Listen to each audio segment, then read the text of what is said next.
sofrer, participar, sua obra vou cantar.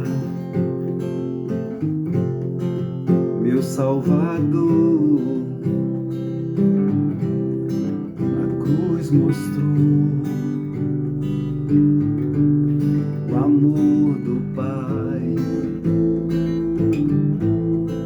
o justo Deus.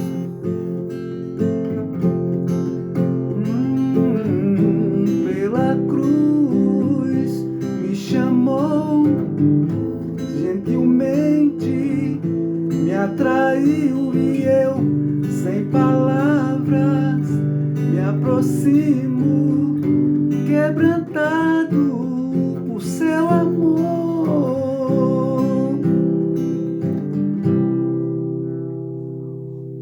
Olá, seja mais uma vez bem-vindo ao nosso canal Palavras Eternas.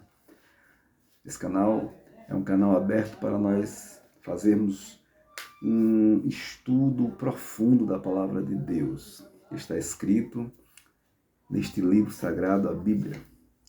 É aqui que nós vislumbramos e visualizamos e conhecemos quem é Deus para as nossas vidas. E nós, durante um certo tempo, nós estamos estudando o Evangelho segundo relatou Mateus. E hoje nós vamos prosseguir o capítulo 9, porque no último vídeo nós falamos a respeito da cura de um paralítico em Cafarnaum, onde Jesus, antes de curar aquele paralítico, ele sugere que os pecados dele estão perdoados. E nós descobrimos ali, ao aprofundarmos o estudo na palavra, de que há algo maior em nós, há algo pior em nós do que a doença física. É o pecado, que é a doença espiritual, aquela que mata e joga na eternidade longe de Deus, que se chama inferno, ou Guiena, lago de fogo. E Jesus é o único que tem o poder e a autoridade de perdoar pecados, porque Ele é Deus e Ele é perfeito entre todas as coisas. Hoje, nós vamos prosseguir o capítulo 9, vamos falar a respeito de Mateus, o próprio escritor deste livro que nós estamos estudando hoje. Então, eu quero trazer aqui apenas o versículo 13, que é o último versículo deste episódio, desta parte do capítulo 9, que vai do versículo 9 até o versículo 13. Jesus ele vai fazer uma afirmação muito categórica aqui, neste versículo 13. Ele diz: "Ide, porém, e aprendei o que significa misericórdia quero, e não sacrifício. Porque eu não vim chamar os justos, mas os pecadores ao arrependimento."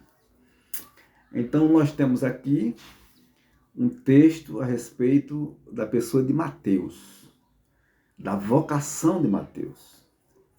E nós vamos entender aqui o que é vocação.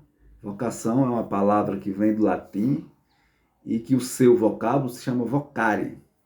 Vocação é algo destinado por Deus de maneira diferenciada para cada pessoa. Você tem uma vocação, eu tenho uma vocação diante do reino de Deus. Então, cada um de nós temos uma vocação. Uma vocação é mais sugerida aqui na Bíblia por Jesus como um chamado para exercer o ministério. E dentro do termo vocação, na nossa linguagem portuguesa, existe uma outra conotação dessa palavra, que significa habilidades. As pessoas costumam dizer que ter vocação é ter alguma habilidade que Deus lhe deu de fazer algo extraordinário que só você sabe fazer daquele jeito, né? Mas essa palavra está mais ligada a habilidades. Nós temos nossas habilidades, é bênção de Deus. Eu sei desenvolver determinada coisa que outra pessoa pode desenvolver, mas não tão quanto eu. Então são habilidades. Mas dentro do vocabulário português, nós encontramos também a vocação como algo que você pode desempenhar na sua tarefa, nas suas tarefas e nas suas habilidades. Mas quando a Bíblia fala de vocação, ela fala de um chamado. E hoje nós vamos ver esse chamado de Mateus. Mateus é o escritor deste evangelho, dessa biografia de Jesus. E Mateus era um cobrador de impostos. Mateus era um judeu que trabalhava na alfândega, ou seja, ele fazia o recolhimento dos tributos dos cidadãos judeus que estavam sob o domínio do Império Romano, que controlava a economia de toda a região e toda a nação, todas as nações que os romanos haviam, através da espada, conquistado. E há um conflito entre judeus e publicanos, ou seja, cobradores de impostos. É tanto que nós vamos ver em algumas passagens bíblicas os judeus sendo contrários aos publicanos, porque eles chamavam eles de pecadores. Porque, na maioria das vezes, esses publicanos, esses cobradores de impostos, eles usavam da profissão para se auto-beneficiar. E, às vezes, cobravam impostos além do que era necessário cobrar. Não vou dizer que todos eles eram assim, mas em sua maioria. Nós temos o exemplo de Mateus, que era um cobrador de impostos. A Bíblia não fala que ele cobrava impostos a mais, mas temos outro exemplo em Lucas 19, que fala de Zaqueu, que era um cobrador de impostos, também era odiado pelo povo, e lá pelo meio da leitura que fala-se de Zaqueu, ele vai dizer que se por acaso ele tiver roubado alguém, ele vai devolver quadruplicadamente. E ele era um homem rico, mas ele se converteu verdadeiramente. Mateus também. Mateus tem aqui uma vocação. E Jesus, ele vai passando pela alfândega ali, onde havia onde Mateus trabalhava recolhendo impostos, e não houve muitas palavras. Veja só como é a vocação da gente, irmãos. Meu amigo, você tem uma vocação no reino de Deus. Não é só uma habilidade terrena. Você tem uma vocação no reino de Deus, como eu também tenho. O reino de Deus precisa ser construído, ele já é pronto. Mas pelo fato do homem estar numa natureza caída, pecaminosa, totalmente desviado da presença de Deus, e dentro da teologia que fala a respeito da depravação total do homem, nós vamos encontrar uma teologia falando da depravação total do homem, nós vamos encontrar o homem totalmente afastado, desviado de Deus, sem nenhum interesse em Deus, totalmente depravado, voltado às suas próprias vontades e seus próprios desejos. Aí é onde entra a vocação, a minha e a sua, que fomos alcançados por Deus. E você que ainda não foi alcançado pelo Evangelho, você também tem uma vocação, porque se você é eleito para o reino de Deus, o Senhor Jesus vai, com o tempo necessário, trazer você para o seu redil e também vai dar a você a sua vocação para você desempenhar no reino de Deus, que é buscar unir o reino de Deus através da pregação do Evangelho, para que o Espírito Santo possa trabalhar na vida de muitas pessoas e muitas pessoas serem salvas da condenação eterna e viverem juntos de Jesus eternamente como nosso Rei. Então nós temos aqui, Jesus vai passando pela alfândega e sem nem muitas palavras, Jesus olha para Mateus e diz, segue-me. E a Bíblia diz que imediatamente ele largou tudo e seguiu. Né? Veja só como isso não foi uma mágica, não é o poder de Deus como algo tremendo na vida de Mateus. Não, simplesmente ele ouviu o chamado e ele aceitou esse chamado. E assim nós devemos ser também. Não podemos duvidar. E a Bíblia vai dizer que quando Mateus aceita Jesus e o seu chamado, muitos cobradores de impostos e pecadores, como ele mesmo vai mencionando aqui no seu relato, diz que muitos publicanos chegaram-se ali juntamente com Jesus e os seus discípulos e se juntaram ali com Mateus para comer, para conversar, e Jesus estava ali falando do reino de Deus. E alguns dos fariseus, vendo isso, fariseus eram um grupo de religiosos, muito religiosos, que não tinham verdadeiramente conhecido a Deus e viviam uma vida como se fossem melhores do que os outros, porque eram conhecedores da lei de Moisés e achavam que, por ser assim, eram mais do que os outros e discriminavam os cobradores de impostos e outros homens e mulheres que estavam à margem da sociedade ou eram mal vistos pelos homens. E eles vão começar a criticar, dizer por que o mestre de vocês, dizendo aos discípulos de Jesus, por que o mestre de vocês come com cobradores de impostos e pecadores? Né? Então Jesus, ouvindo isso, ele vai dizer, não são os bons que precisam de médico, mas os enfermos. Jesus está dizendo, vocês se acham bons, vocês se acham que vocês têm saúde espiritual, então vocês não precisam de mim, vocês não precisam de Deus, porque vocês já estão verbalmente dizendo que não precisam do reino de Deus.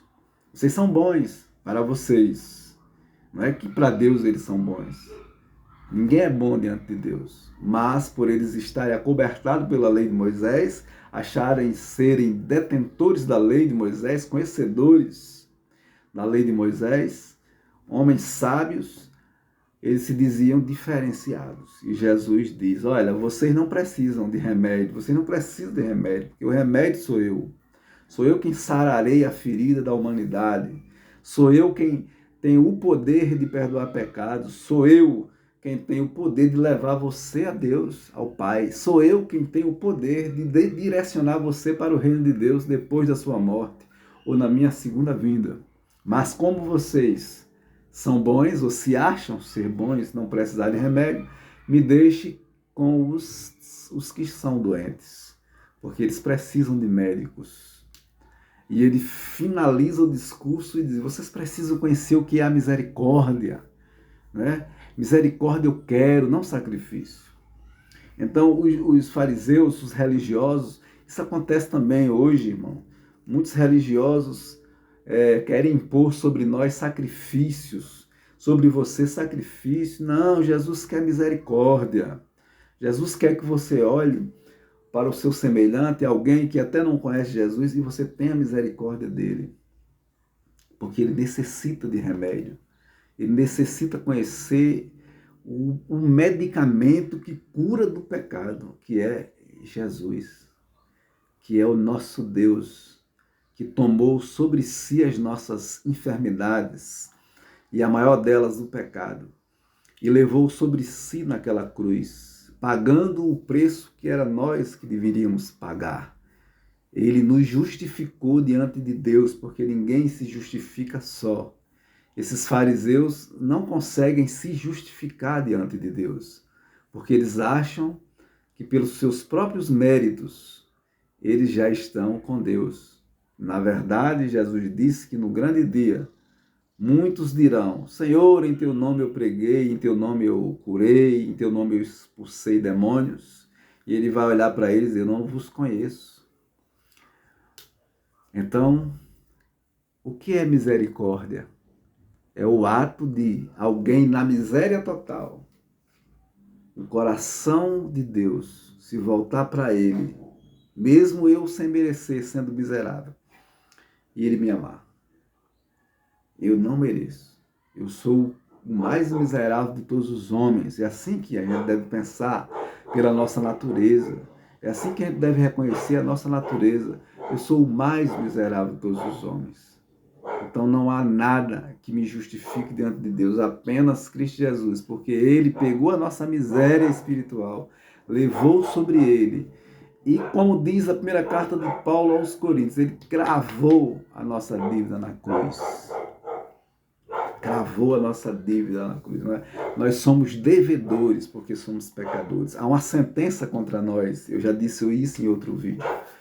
E Jesus tomou essa sentença para ele, sentença de morte eterna, sentença de condenação. Todos nós somos condenados, mas o nosso advogado tomou sobre ele e pagou o preço da sentença naquela cruz, no Calvário. Ele passou a vergonha que nós iríamos passar diante de Deus, porque Deus é justo e a sua justiça tem que ser cumprida. Por isso que eu olho para a cruz, e eu tenho que ir para ela, eu tenho que ir para a cruz, ou seja, eu tenho que matar aquilo que me mata, que é a minha própria natureza pecadora. Então,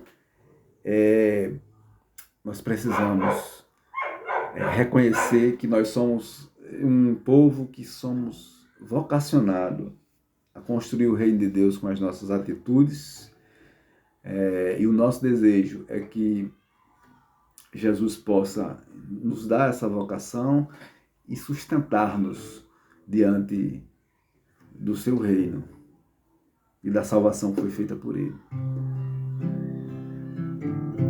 Pela cruz me chamou, gentilmente me atraiu e eu, sem palavras, me aproximo, quebrantado, seu amor.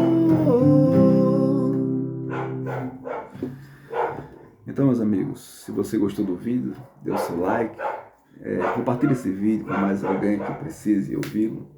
E não deixe de se assinar do nosso canal e também acionar o sininho aí para que o YouTube esteja notificando novos vídeos que cheguem para você. Que a paz de Jesus Cristo reine no seu lar. E você que está vendo esse vídeo, se você ainda não confessa Jesus como seu Salvador, lembre-se, Ele ainda está disposto a advogar a sua causa. A sua causa é uma causa perdida. Por você mesmo ela é perdida. Você não ganha essa causa.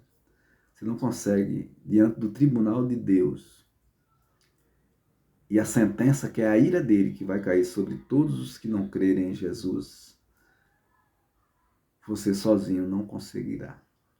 Você tem que depositar toda a sua confiança naquele que tomou a natureza humana como a nossa, apenas para matar o pecado no seu corpo, para que nós sejamos vitoriosos em nome de Jesus.